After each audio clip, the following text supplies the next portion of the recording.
Welcome to BV9 news. ముందుగా headlines చూద్దాం. Hitech pharma అభివృద్ధిపై రేవంత్ కీలక ప్రకటన. తెలంగాణ ఫార్మా సిటీకి లిలీ సంస్థతో గౌరవం. హైటెక్ ఫార్మా విప్లవానికి హైదరాబాద్ సిద్ధమని వెల్లడి.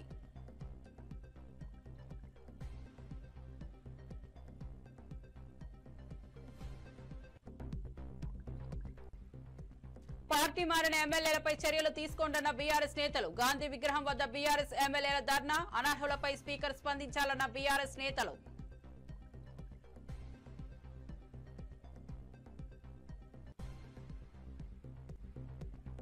జగన్ మద్యం పాలసీ హానికరమని విమర్శించిన విజయ్ కుమార్. ప్రజా ఆరోగ్యం దెబ్బతీసిన జగన్ పాలనపై విజయ్ కుమార్ ఆగ్రహం.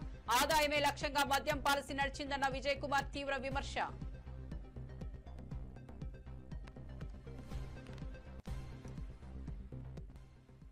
తిరుమల శ్రీవారిని దర్శించుకున్న హీరో సూర్య, జ్యోతిక, పార్థసారథి దంపతులు. సూర్య, జ్యోతికలను చూసేందుకు భారీగా చేరుకున్న భక్తులు. కుటుంబ సమేతంగా వచ్చిన మంత్రికి ఆలయ అధికారులు ఘన స్వాగతం.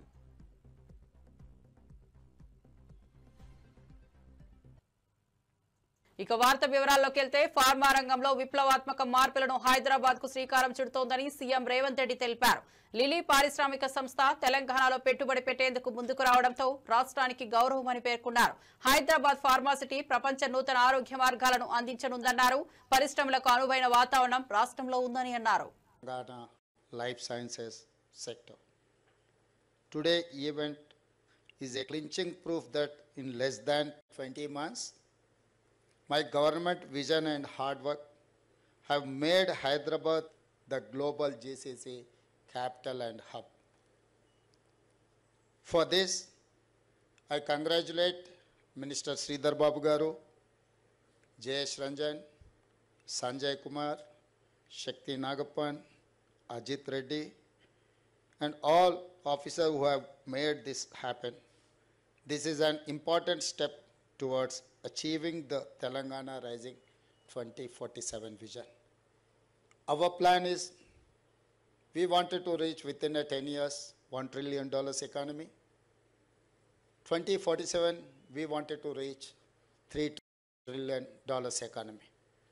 Government of India is focusing on 2047 for $30 trillion economy. I wanted to contribute from my state 10% of the Indian economy with your support.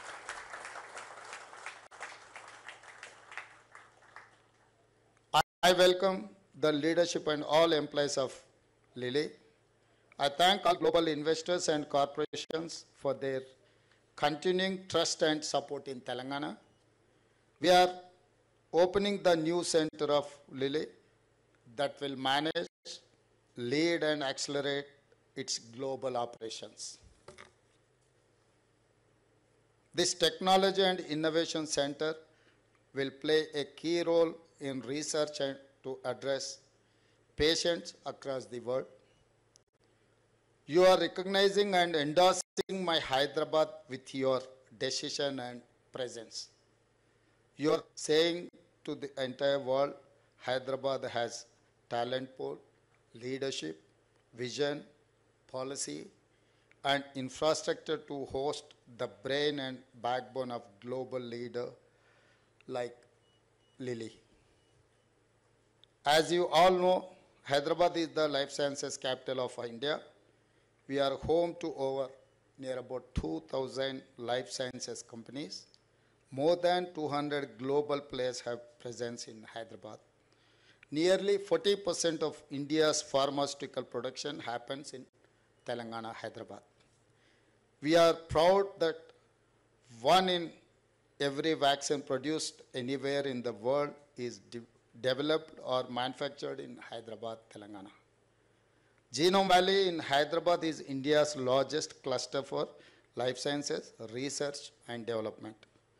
Hyderabad has become the preferred global destination for cutting-edge capability centers for world's top pharmaceutical and biotechnology companies. Today, with the arrival of Lilly, we reach a new level. Their focus on life sciences has been a game changer in diabetes, oncology, immunology, and neuroscience. Your contribution has positively impacted and saved millions of lives, and I promise you that my government stands firmly with you. We are committed to provide. Party మారిన 10 మంది ఎమ్మెల్యేలపై వెంటనే అనర్హత వేటు వేయాలని BRS ఎమ్మెల్యేలు గాంధీ విగ్రహం ముందు మెరుపు ధర్నాకు దిగారు. సుప్రీంకోర్టు తీర్పు నేపథ్యంలో స్పీకర్ను కలవడానికి అపాయింట్మెంట్ తీసుకున్నా ఆయన అందుబాటులో లేకపోవడంతో వినతి పత్రాన్ని గాంధీ విగ్రహం వద్ద సమర్పించారు. పార్టీ మారిన ఎమ్మెల్యేలపై అసెంబ్లీ త్వరగా స్పందించకపోతే ప్రజాస్వామ్య వ్యవస్థకు తీవ్ర నష్టం జరుగుతుందని బీఆర్ఎస్ నేతలు హెచ్చరించారు. పార్టీకి తూట్లు పొడుస్తూ అనర్హులుగా కొనసాగడం సబబు కాదని పేర్కొన్నారు. మరి ఆ సుప్రీంకోర్టు యొక్క ఆదేశాలు ఇక్కడ దాకా వినబడతలేవా? నేనేమంటున్నా, సుప్రీంకోర్టు ఆదేశాలు మీకు వినబడతలేవా అంటున్నా. నేను ఒకటే డిమాండ్ చేస్తున్నాం, మేమందరం బీఆర్ఎస్ పార్టీ పక్షాన. సుప్రీంకోర్టు ఇచ్చినా కూడా మీరు కాలయాపన చేస్తే ఒక బాధ్యత గల స్పీకర్ గారు మీరు ప్రజాస్వామ్యాన్ని తలరాచినట్టుగా అవుతుంది. అంతిమంగా మీరు ప్రజాస్వామ్యం కావాల్సిన బాధ్యత మీదే. మేమందరం ప్రజాస్వామ్యం నమ్మకం ఉన్నది మాకు. కానీ మీరు తొందరగా వెంటనే మీరు యాక్షన్ తీసుకోకపోతే ప్రజలకు ప్రభుత్వాల మీద నమ్మకం కోల్పోతుంది, ప్రజాస్వామ్యం మీద నమ్మకం కోల్పోతుంది. విజయ్ కుమార్ జగన్ ను ప్రజల ఆరోగ్యాన్ని దెబ్బతీసిన నాయకుడిగా విమర్శించారు. మద్యం పాలసీ ప్రజలకు ప్రమాదకరమని పేర్కొన్నారు. ప్రభుత్వం ప్రజల ఆరోగ్యం కంటే ఆదాయాన్ని ముఖ్యంగా చూస్తోందన్నారు. మీడియా సమావేశంలో మాట్లాడిన ఆయన జగన్ పాలన ప్రజాధ్వంసానికి మార్గం వేసిందని తీవ్ర వ్యాఖ్యలు చేశారు. చూస్తూనే ఉన్నాం, మనం అందరం చూస్తున్నాం.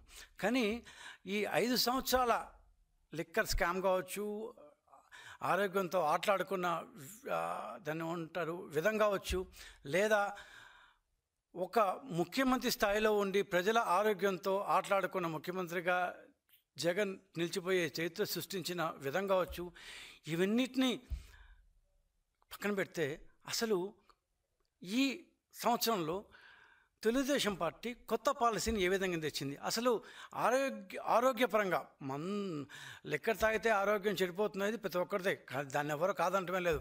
కానీ దాన్ని ఒక మోతాదుకు మించకుండా కొంత నాణ్యమైన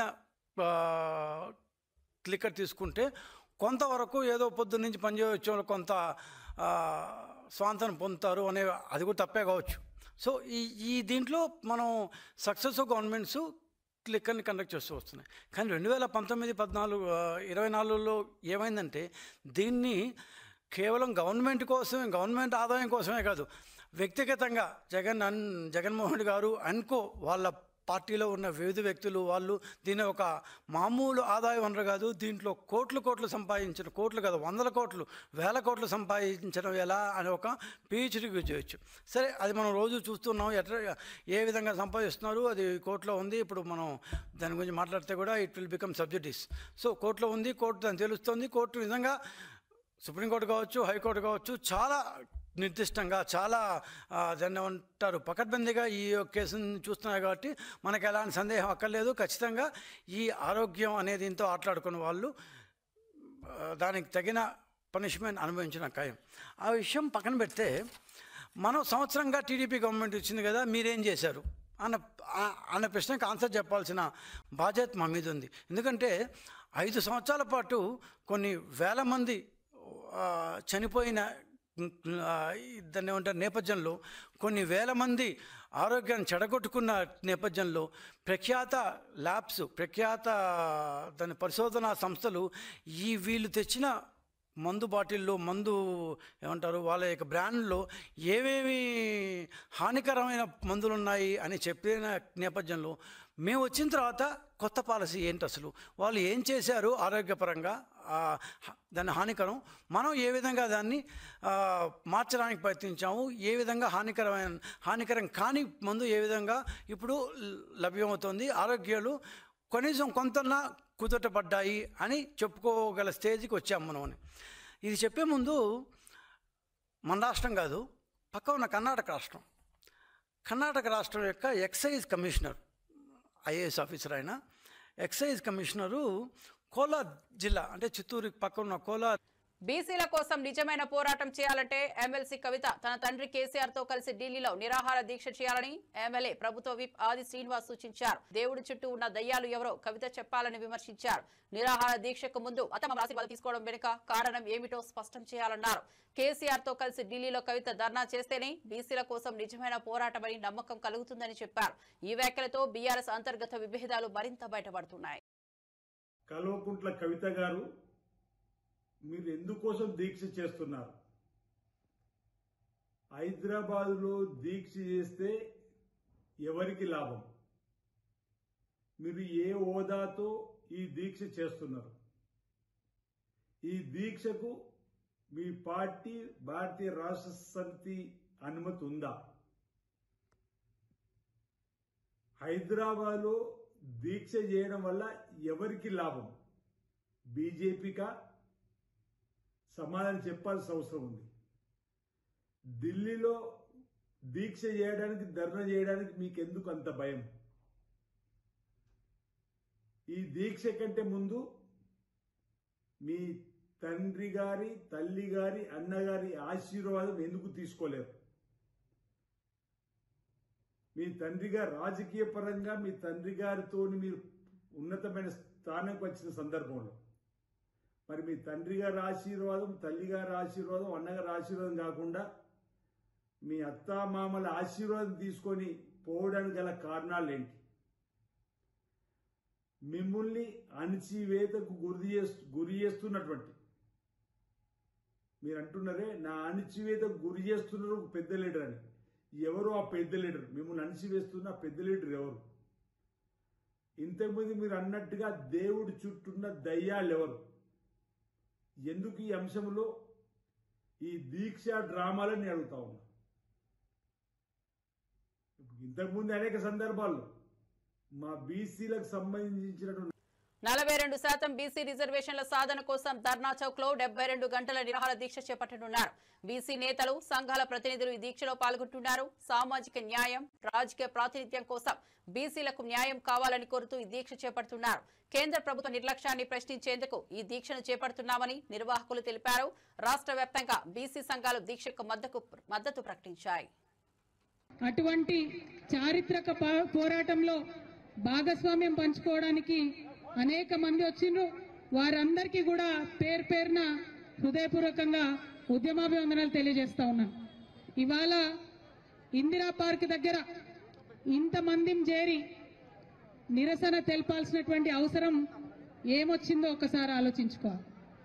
ఇంతమంది ఇక్కడికి వచ్చి మన పనులను పక్కకు పెట్టి, మన కుటుంబాలను పక్కకు పెట్టి, మన అన్ని అత్యవసరమైనటువంటి పనులన్నీ పక్కకు పెట్టి ఎందుకోసం ఇందిరా పార్క్ వచ్చినామో ఒకసారి ఆలోచన చేసుకోవాలి. ఇవాళ ఇక్కడ ఉన్నటువంటి ప్రతి ఒక్కరికి కుటుంబాలు, పిల్లలు, బాధ్యతలు అన్నీ ఉన్నాయి. అది జాగృతి కార్యకర్తలు కావచ్చు, యూపీఎఫ్ నాయకులు కావచ్చు, తరలి వచ్చినటువంటి విద్యార్థులు కావచ్చు, అందరికీ కూడా పర్సనల్ బాధ్యతలు ఉన్నాయి. అయినా ఇక్కడికి ఎందుకు వచ్చినాం? ఏం పట్టుదలత కోసం వచ్చినాం? ఏం పంతంతో వచ్చినాం? ఎందుకు పిడికిలు బిగించి ఇంతమంది ముందుకు వచ్చినాం అన్న విషయం చాలా సీరియస్ గా ఆలోచన చేసుకోవాలి. ఇవాళ తెలంగాణ రాష్ట్రం వచ్చిన తర్వాత సబ్బండ వర్ణాలు, సబ్బండ వర్గాలు అందరం కూడా సంతోషంగా బాగుండాలనే తెలంగాణ తెచ్చుకున్నటువంటి తెలంగాణలో అనేక మంచి పనులు చేసుకున్నాం. ఇంకా చేసుకోవాల్సిన పనులు కూడా ఎన్నో ఉన్నాయి. మరి ఆర్థికంగా, సామాజికంగా, రాజకీయంగా అన్ని వర్గాలు బాగున్నప్పుడే తెలంగాణ బాగుంటుందనేటటువంటి బలమైన విశ్వాసాన్ని కూడా మనందరం కలిగి ఉన్నాం. ఇక్కడ ఉన్న వాళ్ళు ఎవరు కూడా మామూలు మనుషులు కాదు. ఒక్కొక్కరు ఒక్కొక్క చిచ్చర పిడుగులు. ఎందుకంటే ఇక్కడ ఉన్న ప్రతి ఒక్కరు కూడా వేలాది మందిని కిందకెళ్ళి ప్రభావితం చేయగలిగేటటువంటి నాయకులు, కార్యకర్తలే ఇక్కడ ఉన్నారు. మరి అలా ఏం పంతంతో ఇక్కడికి వచ్చినాం? మనం తెచ్చుకున్న తెలంగాణలో ప్రతి ఒక్కరికి రాజ్యాధికారంలో వాటా రావాలి, ప్రతి ఒక్కరికి ఆర్థిక అవకాశాలు రావాలి, ప్రతి ఒక్కరికి సమాజంలో గౌరవం దక్కాలి. సమాజంలో సగభాగం బీసీలు ఉన్నారు. మరి సగభాగం ఉన్నటువంటి బీసీలకు రాజకీయంగా సమ ప్రాధాన్యత దక్కాలనేటటువంటి ఉక్కు సంకల్పంతోనే ఇవాళ పిడికిలు బిగించి మనందరం ఇక్కడికి రావడం జరిగింది. గత కొన్ని నెలలుగా మనం ప్రభుత్వం వెంటబడుతున్నాం. మీరు కామారెడ్డి డిక్లరేషన్లో చెప్పినట్టుగా పాటించాలే, బీసీలకు న్యాయం చేయాలని కోరుతా ఉన్నాం. తెలంగాణ జాగృతి, యునైటెడ్ పూలే ఫ్రంట్ మన యొక్క ఉద్యమాల ఒత్తిడితోని ఇవాళ అసెంబ్లీలో 2 బిల్లులు పాస్ అయినాయి. సావిత్రిబాయి పూలే గారి జయంతిని అఫీషియల్గా ఉమెన్స్ టీచర్స్ డేగా ప్రకటించారు. పూలే గారి విగ్రహాన్ని మనం అసెంబ్లీలో అడిగితే వాళ్ళు ట్యాంక్ బండ్ మీద పెడతామన్నారు. ఒక్కొక్కటి ముందడుగు పడుతున్నది. ఒక్కొక్కటిగా ప్రభుత్వాలను కదిలించగలుగుతా ఉన్నాం. కాళేశ్వరం ఫోన్ ట్యాపింగ్ వ్యవహారాలపై తగిన నిర్ణయం తీసుకోబోతున్నామని రోడ్లు భవనాల శాఖ మంత్రి కోమటిరెడ్డి వెంకటరెడ్డి తెలిపారు. నల్గొండలో క్యాంప్ కార్యాలయం ప్రారంభించి మాట్లాడారు. బనకచర్ల చాప్టర్ క్లోజ్ అయిందని, గోదావరి బనకచర్ల లింక్ ప్రాజెక్టు నిర్మించకుండా అడ్డుకుంటామని స్పష్టం చేశారు. రాష్ట్రానికి అన్యాయం జరగకుండా చూస్తామని చెప్పారు. కేబినెట్ లో ఈ అంశాలపై చర్చ జరగనుందని వెల్లడించారు. నా ఫోన్ మార్చిందంటారు. నా ఫోన్ 26 ఏళ్ళకి అదే ఫోన్ ఉన్నది. ఫోన్లు ఎక్కువ వస్తాయి కాబట్టి పిఏ ఎత్తుంటాడు, కొన్ని ఫోన్లు నేను ఎత్తుంటా. ఎవరు కాంగ్రెస్ పార్టీలో ఇది ఇండివిజువల్, ఇది ఓనర్షిప్ పార్టీ కాదు, జాతీయ పార్టీ. ట్యాపింగ్ గీపింగ్ ఉండదు ఇక్కడ. బనకచెర్ల కట్టనీయం, పోతిరెడ్డిపాడు, దాని మీద కూడా పోరాటం చేస్తాం. మా తెలంగాణ తెచ్చుకున్నదే మా నీళ్లు, నిధులు, నియమాలు. ఎవరితో భయపడేలేదు. ఎవరికైనా పోరాటం చేస్తాం. ఎందుకు ఇప్పుడు కేంద్రం ఎందుకు వెనుకడుగేసింది? మా భయంతోనే బనకచెర్ల మొత్తం రద్దు చేసింది. నిన్న అనిల్ కుమార్ యాదవ్ ప్రశ్నకు రాజ్యసభలో క్లియర్ కట్ ఆన్సర్ వచ్చింది. ఆ కారులో ఉన్నది ఇప్పుడే తెప్పించిస్తా. బనకచెర్ల రద్దు లేదు, అసలు ప్రతిపాదనే లేదు, మేము ఒప్పుకోమని చెప్పి కేంద్ర జలశక్తి మంత్రి రిప్లై ఇచ్చింది మా రాజ్యసభ ఎంపీ అనిల్ కుమార్ యాదవ్ గారు. సో దాని చాప్టర్ క్లోజ్. తెలంగాణ రాష్ట్రం పెట్టుబడులకు, పరిశ్రమల స్థాపనకు అనుకూలమైన వాతావరణం కలిగిన రాష్ట్రమని ఐటీ శాఖ మంత్రి శ్రీధర్ బాబు తెలిపారు. పారిశ్రామికవేత్తలకు పూర్తి స్థాయిలో సహకారం అందించేందుకు ప్రభుత్వం సిద్ధంగా ఉందన్నారు. పెట్టుబడులకు కావలసిన మౌలిక వసతులు, అనుకూల విధానాలు రాష్ట్రానికి ప్రత్యేక గుర్తింపునిస్తున్నాయని చెప్పారు. Shape not just products, but with a purpose for ultimate care. And we have all the global giants present over here. This is also a point where I mentioned to Mr. Rao then 1.5 years back. We have every global company over here now joining this companies is Eli Lilly, and we welcome you again for this, where you will bring more value to our ecosystem. And in terms of medtech, we are literally seeing about what we would like to see, that a 360-degree medtech engine has to be driven. And it should be our Hyderabad and our Telangana should be a launch pad for the global value. Now I would like to say that with the Honorable Chief Minister's vision, and many a time we have put to criticism too, but we went on doing things in our own way, trying to create confidence in our investors, in our partners, and we made it possible. And Chief Minister was so emphatic that we will be investment friendly, we will be industry friendly, and whatever may come, we will handhold you to see that you will grow along with us. In exactly 24-25, I would like to mention here, the state added about 70 new global capability centers in a year, with a target of 100 plus in this year of 25-26. This signifies our Hyderabad, the next frontier for R&D, regulatory and commercial scale innovation in a seamless value chain. And thanks to all efforts made by our techies over here, which made it possible. And between TDP కూటమి పాలనలో రైతుల పరిస్థితి దయనీయంగా మారిందని విమర్శలు వెల్లువెత్తుతున్నాయి. Input subsidy లేకపోవడం, crop insurance కలగకపోవడం, వర్షాభావం వల్ల పంటలు నష్టపోవడం అన్ని రైతులపై భారమయ్యాయి. శ్రీశైలం నిండినా రాయలసీమకు నీరు విడుదల చేయకపోవడం, కూలీల వలసలు పెరగడం వంటి పరిస్థితులు కనిపిస్తున్నాయని రైతు సంఘాలంటున్నాయి. ప్రభుత్వం ప్రత్యామ్నాయ పంటల సాగుపై దృష్టి పెట్టకపోవడం కూడా ప్రశ్నార్థకమైంది.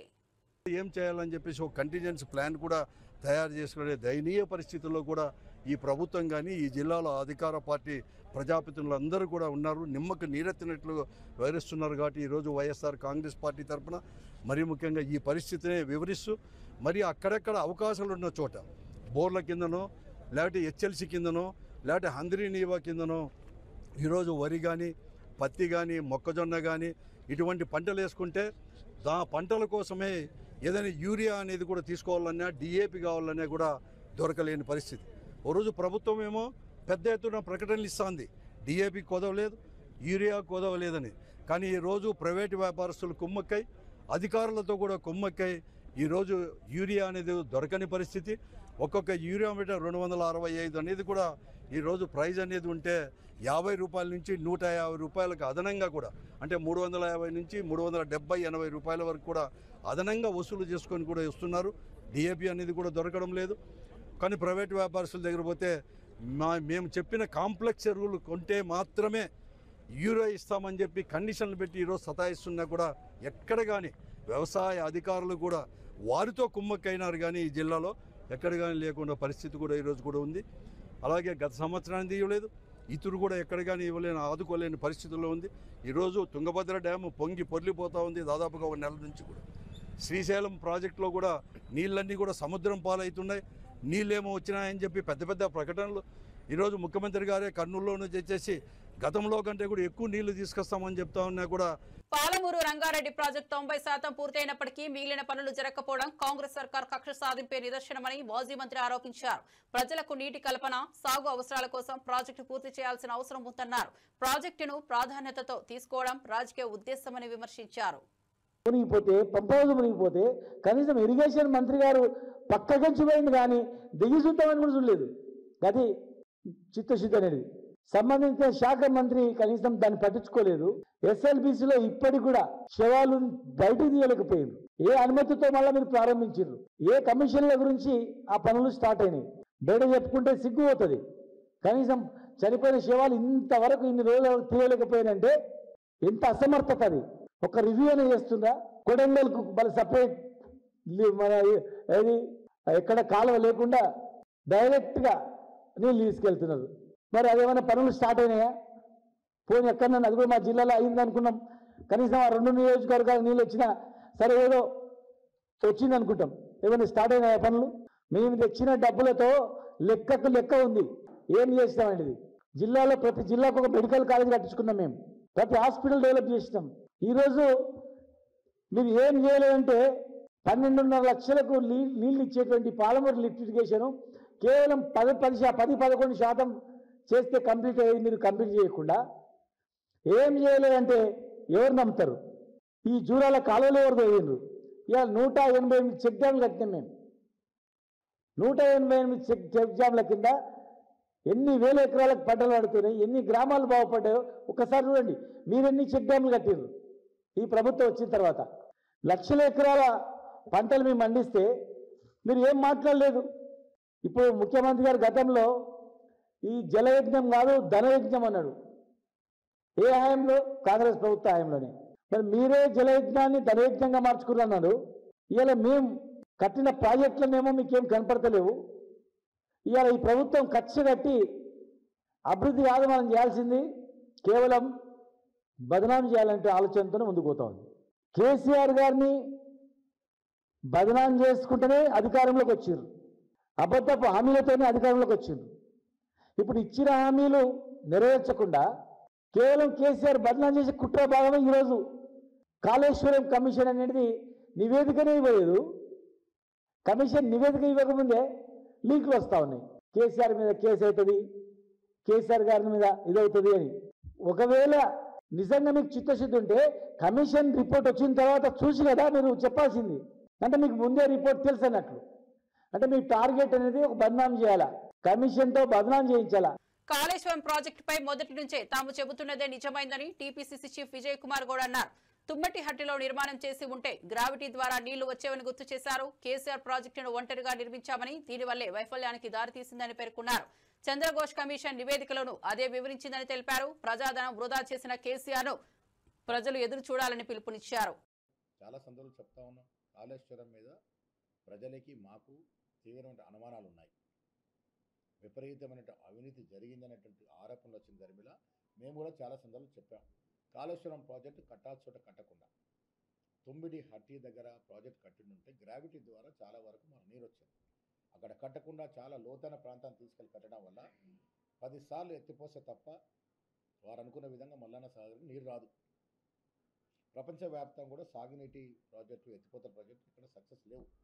అది తెలిసి ఉండి కూడా కేసీఆర్ గారు ముఖ్యమంత్రిగా అన్నీ తానే వ్యవహరించి, తానే కాంట్రాక్టరు, తానే ముఖ్యమంత్రి, తానే ఇంజనీరు, తానే మేస్త్రి, ఈ రకమైనటువంటి ఒంటెత్తు పోవడం వల్ల అధికారులు కూడా భయంతో ఎదురు చెప్పలేక వీరు చెప్పింది వినాల్సి రావడం వల్ల ప్రాజెక్టుకి దుర్గతి పట్టిందని మేము అనుకుంటా ఉన్నాం.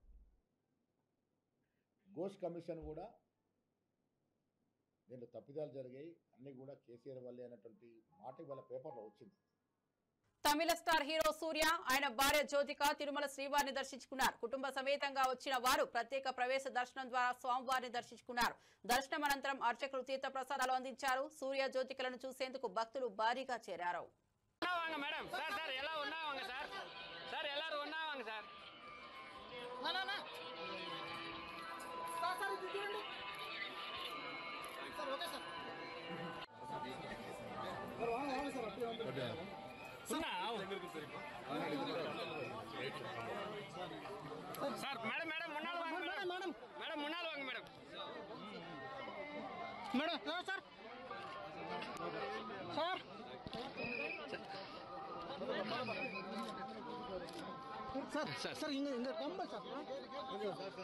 ఆంధ్రప్రదేశ్ మంత్రి కొలుసు పార్థసారథి తన కుటుంబ సమేతంగా తిరుమల శ్రీవారిని దర్శించుకున్నారు. స్వామివారి ఆశీస్సులు పొందిన అనంతరం అర్చకులు తీర్థ ప్రసాదాలు అందించారు. కుటుంబ సమేతంగా వచ్చిన మంత్రికి ఆలయ అధికారులు ఘన స్వాగతం పలికారు. భక్తులతో కలిసి సాధారణ దర్శనంలో పాల్గొన్నట్లు తెలుస్తోంది.